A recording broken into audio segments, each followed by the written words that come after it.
It started with a siren. Not the kind that pierced the night with urgency, but a long, wavering call that seemed to rise from the ocean itself. At 6:12 a.m., Seabrook, California, was still half asleep. The sun hadn't fully broken the horizon, and a heavy marine fog clung to the coast like a breath held too long.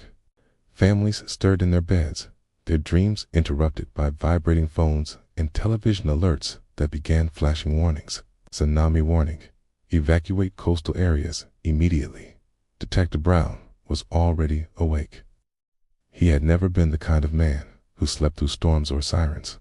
With his usual cup of black coffee in hand, he stood outside the modest police precinct downtown, watching as the first sounds of panic took hold of the city.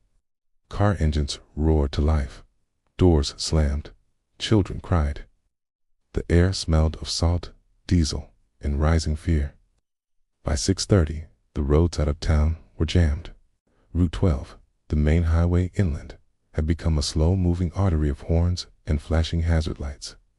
Emergency services were stretched thin, and the Seabrook PD was operating on skeleton staff. Brown had worked through earthquakes, power grid failures, and even a tornado once in Kansas, but this felt different. This was slower, heavier, like the city itself was holding its breath. At 6:47, the call came through. A body had been discovered in a basement apartment, just 3 blocks from the shoreline. K address was familiar, and old beachfront property, rarely occupied. The voice on the other end of the radio was terse. Possible drowning. No obvious trauma. Victim is male, requesting immediate detective response. Brown didn't hesitate.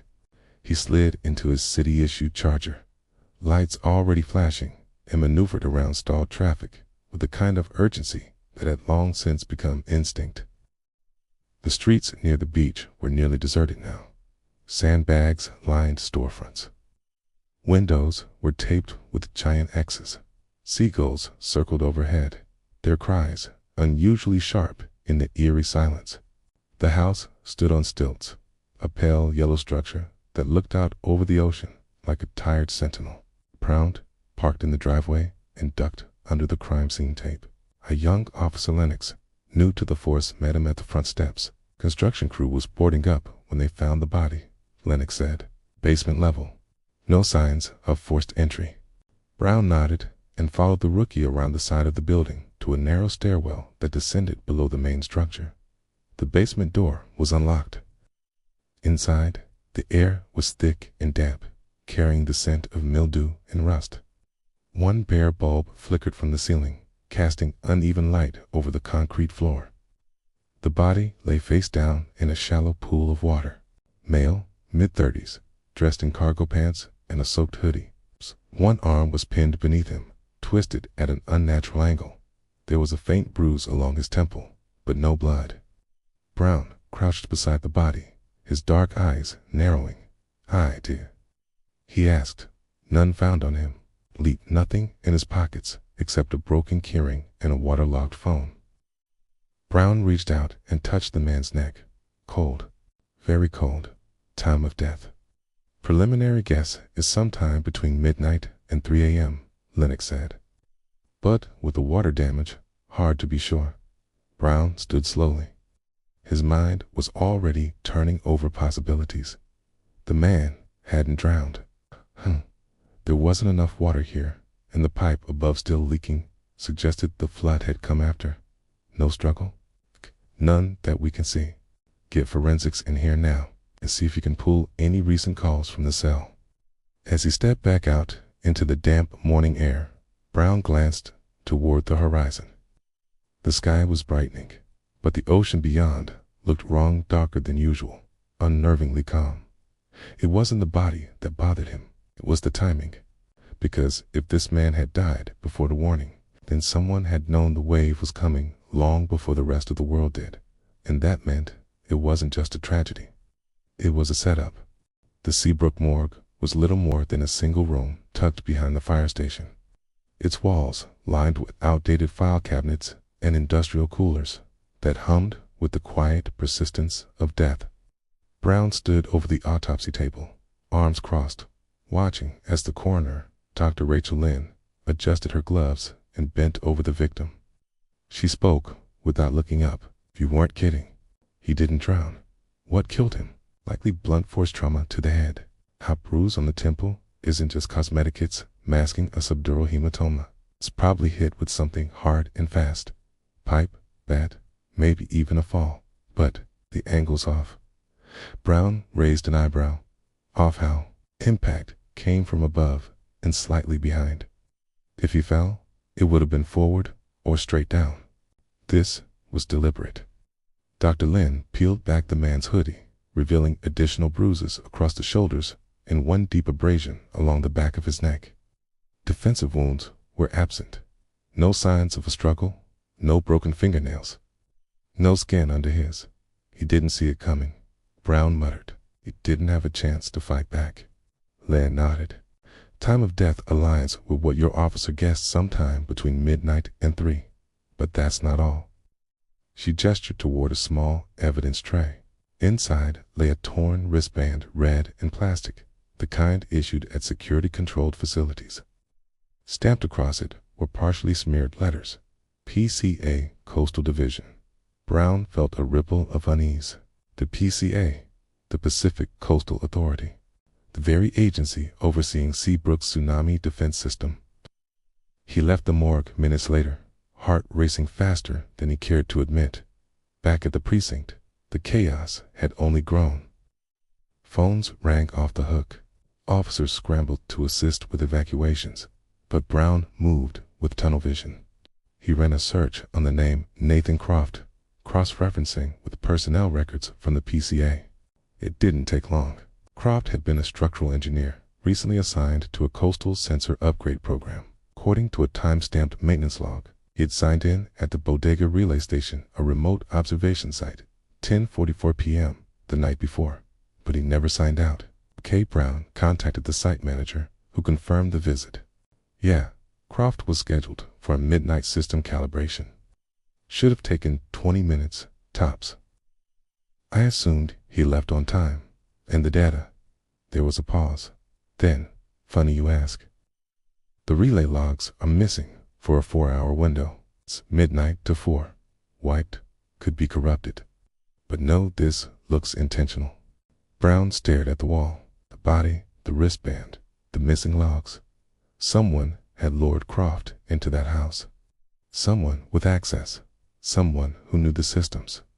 The tsunami warning had gone out at 6:12 a.m. But if Croft had been working on the sensors at midnight, and the logs had been erased shortly after, then there was one horrifying possibility. The wave hadn't surprised Seabrook. It had been delayed. Someone had used the delay to kill a man. Detective Brown didn't wait for backup. Time was slipping through his fingers like seawater through sand, and every minute that passed made the truth harder to reach. He pulled out of the precinct parking lot, siren off, heading west toward the emergency staging center where key agencies had gathered in a frenzied attempt to manage the evacuation. The roads were madness cars abandoned mid-turn, sirens crying from multiple directions, people running with bags, kids, even pets under their arms. Seabrook had never prepared for something like this. Drills were one thing. This was another. But amid the chaos, Brown kept thinking of Nathan Croft, a systems engineer found dead, alone, hidden in a locked basement with a PCA security wristband and missing relay logs. And now, the wave. The Emergency Operations Center had been set up in the community college gymnasium inland, powered by backup generators and buzzing with activity. Brown flashed his badge to a National Guard officer and pushed through the crowd of responders until he found a familiar face. Captain Eliza Donnelly, head of Seabrook's Disaster Coordination Unit. "Key, Lisa," Brown said, voice low. "I need PCA access credentials, and I need them now." She blinked, confused. "Why? What's going on?" "I think someone inside the Coastal Authority delayed the tsunami alert. Deliberately. I've got a dead engineer. It's tampered logs, and a warning that came too late." "You're saying?" "I'm saying this wasn't just a mistake. It was a cover." Within 20 minutes, Brown had what he needed. a list of staff assigned to the PCA's regional monitoring unit. There were 11 names. 6 were in Seabrook. 4 had already evacuated. That left one, Paul Lansing, field coordinator. His name appeared in Croft's internal emails, and his badge ID was logged at the bodega site the day before. Brown cross-referenced Lansing's government profile, engineering background, mid-40s, transferred to Seabrook 6 months earlier after a failed project near San Diego. Clean record. Too clean. He made a call to PCA headquarters. A thin voice answered. Lansing isn't here. He checked out around 5 a.m. No word since. Brown's gut twisted. Lansing had vanished just before the wave hit. Outside, the sky had darkened again. The second surge was approaching, smaller but still dangerous. Helicopters beat the air overhead, and the roads were nearly empty now. Brown slid into his car, dialed the station. Lennox. Any updates from Croft's phone? Yeah, the young officer replied. Ket's thread with a number labeled PL last message was sent at 11:06 p.m. reads, Ket, it's worse than I thought. Can't do this anymore. I'll send the files tomorrow. Brown's fingers tightened around the wheel. Croft had planned to leak something. Files. Data. Maybe proof of the manipulation. But he never got the chance. Lansing knew it. Suddenly, a second thread opened in Brown's thoughts. If the wave had been intentionally delayed, what if it wasn't just to hide a murder? What if the purpose was bigger, something Croft had stumbled into while working late? Something someone wanted to drown beneath the wave. He drove fast now, heart pounding. There was one more place to check. Croft's apartment. Brown arrived to find the building partially evacuated, doors hanging open, belongings scattered in haste. He climbed the stairwell 2 at a time, forced open the door to Unit 3B, and began searching. Drawers, desk, computer. Nothing obvious. Then, tucked beneath a false bottom in the kitchen cabinet, he found it. A thumb drive in a waterproof sleeve, labeled in permanent marker. T7 algorithm, undiluted. Brown stared at it. Croft had saved it. He had known the risk, and now it was in Brown's hands. He slipped the drive into his coat pocket and turned toward the door. Outside, the wind picked up. The second wave was coming, but the real storm had already started. The second wave struck Seabrook at 4:17 p.m. It was smaller than the first, but more violent. Water surged through the lower streets, sweeping debris, abandoned vehicles, and even parts of buildings into the swirling foam. From the roof of the emergency command post, Kane watched the flood roll through the district where Croft had died just hours earlier. What the ocean hadn't buried the first time, it was now determined to erase. He clutched the thumb drive in his pocket, like it was the only stable thing left in the city.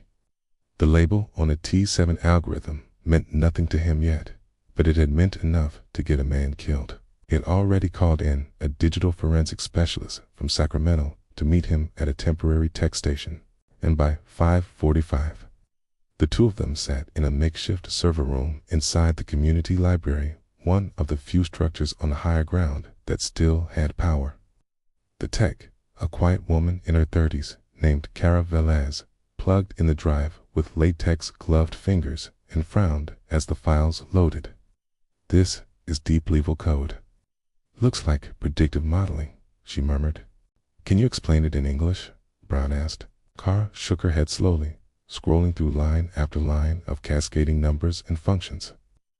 This algorithm is designed to process oceanic seismic data sensor readings, fault line pressure, temperature shifts, tide patterns. It doesn't just report them, it forecasts them with high accuracy. Brown leaned in. Are you saying this algorithm could predict tsunami waves before they happen? Cara nodded. Yes, maybe even hours before. But then, why didn't it work? She tapped a few keys and pointed. It did work. The last full predictive run on this drive was completed at 10:58 p.m. It estimated a tsunami impact window starting at 5:45 a.m. That's almost 7 hours before the official alert went out. Brown went still. Someone ignored it. Cara's fingers stopped moving. or suppressed it. They sat in silence. The weight of the truth was like another wave crashing in. If this file had been seen, read, and buried, then Croft hadn't just been a whistleblower. He had been a threat to a system that chose silence over warning. "What about the metadata?" Brown asked. "Can we trace who accessed or modified the files?" Kara pulled up the access logs. There were 2 recent entries. One from Croft's work computer at 10:59 p.m. and one from another user just 15 minutes later. She turned the screen toward Brown. The second login ID blinked on the screen. Planting for 4. Brown stared at it. Paul Lansing had seen the forecast. He had known. And now he was gone. Brown stood. "Can you secure a copy?" "Already done." As he left the library, rain began to fall, soft and steady. The roads were torn, the people scattered, but the storm inside Brown's mind was just beginning. He called Captain Donnelly. "I need a citywide alert," he said. "Put out a bolo on Paul Lansing. Full name, photo, badge number. It's no longer just a witness. He's the key." "What do I tell them?" she asked. Brown paused, the thumb drive heavy in his pocket. "Tell them the wave didn't come too early," he said quietly. "It came too late." The manhunt began that night. Paul Lansing's face was now on every monitor at every checkpoint, every outpost, every emergency broadcast system in the region. Brown had made sure of it. Lansing had gone dark, but Brown knew something others didn't. Guilty men don't vanish without reason, okay? They vanish when they still have something to protect or something to finish.